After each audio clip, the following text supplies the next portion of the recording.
रामपुर गांव में टुनटुनी चिड़िया अपने दो बच्चों के साथ रहती थी, जिनका नाम गोलू और सुनहरी था। टुनटुनी एक विधवा चिड़िया थी। उनकी आर्थिक हालत बहुत खराब थी। उनका घर भी कच्ची घास का बना हुआ था। बेटा, तुम दोनों खाना खा लो, अब मैं अपने काम पर चलती हूँ। माँ, तुम खाना तो खा कर जाओ। नहीं बेटा, बहुत देर हो गई है। अगर और देर हो गई तो मालिक पैसे काट लेंगे। और गोलू, तू भी खाना खा ले और अपने काम पर चली जाना। और सुनहरी, आज तेरी स्कूल की छुट्टी है ना, तो तू आज पूरे घर की साफ सफाई अच्छे से कर लेना। ठीक है माँ, मैं कर लूँगी। टुनटुनी चिड़िया ने अपने बच्चों को काम समझाया और खुद अपने काम पर चली गई। टुनटुनी बहुत ही मेहनती थी। वो दिन भर ईंट भट्टी में मजदूरी का काम करती थी। टुनटुनी का बेटा गोलू भी बहुत ही मेहनती था। वो दिन भर हरिया तोता के ढाबे में काम करता रहता था। भाइयों, ये रहा आपका ऑर्डर। 1 प्लेट छोले भटूरे और 2 कप गर्मा गर्म चाय। भले ही उनके जीवन में कई परेशानियां थी, लेकिन दोनों माँ बेटे हमेशा मुस्कुराते थे। पैसों की कमी के बावजूद वो लोग बहुत खुश थे। शाम हो गई। टुनटुनी काम करके अपने घर वापस आ गई। माँ देखिए, मैंने पूरा घर साफ कर दिया है और मैंने आज आपके लिए खाना भी बनाया है। अरे वाह, मेरी बेटी सुनहरी तो अब बड़ी हो गई है और बहुत समझदार भी हो गई है। आज मैं बहुत खुश हूँ सुनहरी कि तुम जैसे 2 अनमोल रत्न मुझे मिले। इतने अच्छे बच्चे पाकर टुनटुनी बहुत खुश थी। उसके दोनों बच्चे उसकी बहुत मदद किया करते थे। सब कुछ अच्छा चल रहा था, पर अचानक बरसात का मौसम शुरू हुआ और टुनटुनी के घास के घर में पानी टपकने लगा। माँ, ये बरसात का पानी घर में टपक रहा है। अब हम क्या करें? मुझे तो बहुत डर लग रहा है माँ। बेटा, परेशान मत हो। जहाँ जहाँ पानी टपक रहा है वहाँ ये बर्तन रख दो। फिर उन तीनों ने टपकते हुए पानी से बचने के लिए बर्तन रखे, लेकिन बरसात रुकने का नाम ही नहीं ले रही थी। बच्चों, हमें जल्दी पक्के मकान के लिए कुछ करना चाहिए, पर उसमें काफी खर्चा होगा। मैं सोच रही हूँ सेठ जी से घर के लिए कुछ कर्जा ले लूँ। कम से कम घर पक्का तो बन जाएगा। हाँ माँ, और मैं कुछ और नया काम ढूंढता हूँ जिससे और पैसे कमा सकूँ। ठीक है बेटा, जो तुम्हें सही लगे वो तुम करो। अगले ही दिन टुनटुनी अपने मालिक कड़कनाथ सेठ के पास गई। मालिक, मुझे थोड़ा सा कर्जा चाहिए था। वो क्या है ना, मुझे अपना घर बनवाना है। ठीक है टुनटुनी, तुम्हें कर्जा मिल जाएगा क्योंकि तुम बहुत पुरानी मजदूर हो मेरी, लेकिन उसके लिए तुम्हें 5 दिन का इंतजार करना होगा। ठीक है मालिक। टुनटुनी चिड़िया बहुत खुश थी। वहीं दूसरी तरफ गोलू चिड़ा को भी दूध बेचने का नया काम मिल गया था। घर आकर टुनटुनी अपने दोनों बच्चों को सारी बात बताती है। बेटा, मुझे कर्ज मिल जाएगा, लेकिन 5 दिन लगेंगे।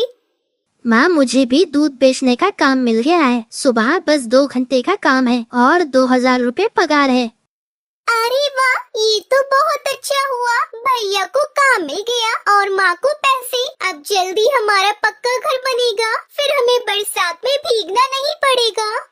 हाँ बेटा, ये सब ऊपर वाले की ही कृपा है, वो सब ठीक कर देंगे। अब सब कुछ ठीक चल रहा था, पर एक रात बरसात हो गई। बरसात थमने का नाम ही नहीं ले रही थी। टुनटुनी के घर में भी पानी टपकने लगा।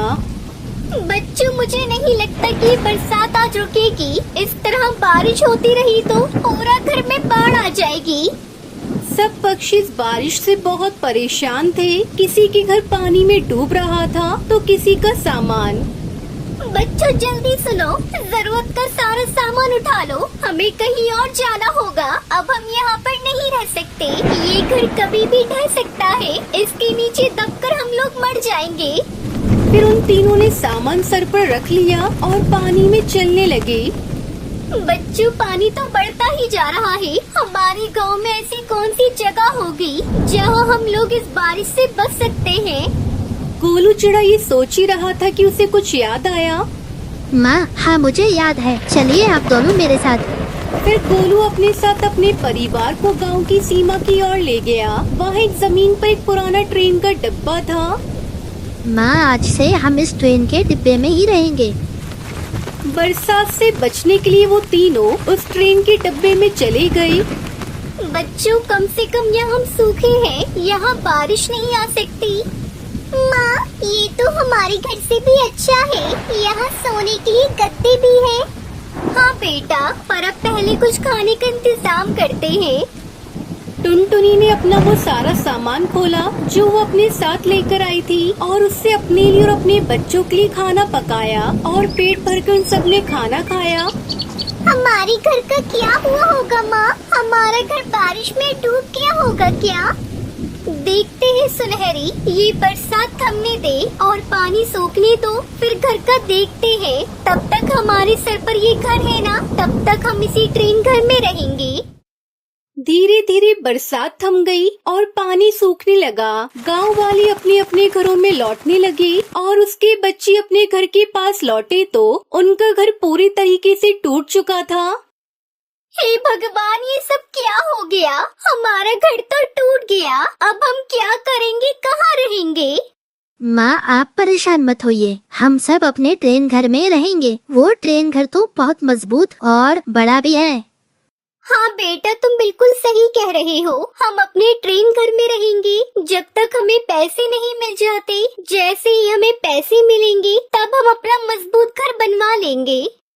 ऐसे ही काफी दिन गुजर जाते हैं और वो तीनों ट्रेन घर में रहने लगते हैं। कुछ दिन गुजरने के बाद टुनटुनी को पैसे मिल जाते हैं। फिर टुनटुनी उन पैसों से अपने लिए एक पक्का मजबूत घर बनवा लेती है। माँ, ये तो बहुत अच्छा हुआ है और हाँ, आखिर हमने पक्का घर बना ही दिया इस पर। माँ, अगर हमें वह ट्रेन घर नहीं मिला होता तो क्या होता हमारा? पता नहीं बेटा, शायद हम जंगलों में भटक रहे होते। ऊपर वाले की बहुत मेहरबानी है हमारे ऊपर, जो हमें सही समय पर ट्रेन घर मिल गया। भले ही मुश्किलें थी, पर हमारे सर पर छत थी ट्रेन घर की वजह से। टुनटुनी का परिवार बाढ़ से बच गया। आज उनका अपना पक्का घर है, पर वो हमेशा ट्रेन घर के शुक्रगुजार रहेंगे। उस ट्रेन ने उन्हें बाढ़ से बचाया था और मुश्किलों में उन्हें सुरक्षित रखा था।